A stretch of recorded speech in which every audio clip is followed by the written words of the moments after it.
perkenalkan, nama saya Keisha Jaskia Putri dari kelas 9B. Saya akan membuat video pementasan monolog yang berjudul Kota Tanpa Buku. Langsung aja kita ke videonya.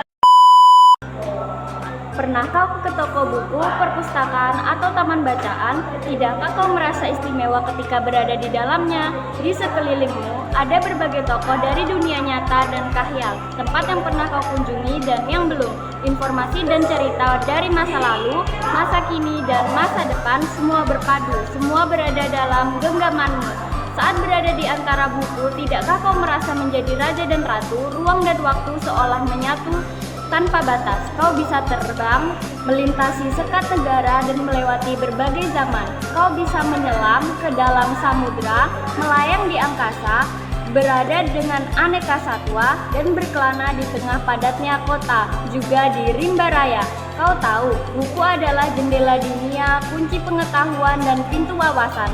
Muhammad Hatta, sang proklamator, berkata, "Aku rela dipenjara asalkan bersama buku, karena dengan buku aku bebas."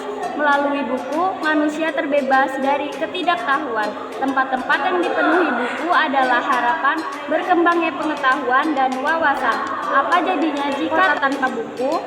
Pantaskah dia disebut kota? Di kota itu mungkin kabar datang dari sumber lain, dari koran, televisi, atau internet. Mungkin informasi dan cerita datang dari cerita nenek moyang, bagai dongeng-dongeng sebelum tidur.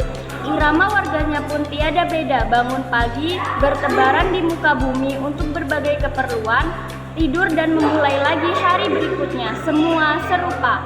Di kota itu mungkin ada bangunan bernama perpustakaan. Di dalamnya buku-buku berderet dalam rak yang tak terjamah.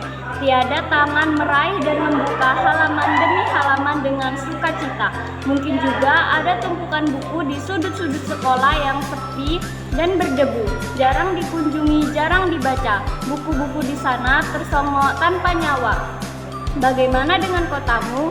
Mungkin kau tinggal di tengah kota yang megah atau di gang sempit, di desa terpencil, di sisi pesisir, atau di kaki gunung. Adakah perpustakaan, taman bacaan, atau toko buku di dekat rumahmu? Jika ada, apakah tempat itu menjadi wadah berkumpulnya anak-anak dan warga, menjadi pusat berkembangnya wawasan dan pengetahuan, atau hanya menjadi pajangan? Maukah kau menjadi orang yang menghidupkannya? Kau bisa mengunjunginya dan mengajak teman-teman membaca dan berbagi cerita di sana. Jadikan tempat itu sumber kegembiraan dan pengetahuan. Jika tempat itu belum ada, maukah kau menjadi orang yang mulai menghadirkannya? Kau bisa memulainya dari sebuah sudut di teras rumahmu. Ajak teman-temanmu memulai langkah baru. Jangan biarkan waktu berlalu tanpa buku. Siapapun dirimu, bersahabatlah dengan buku. Dia akan menjadi teman setiamu sepanjang waktu.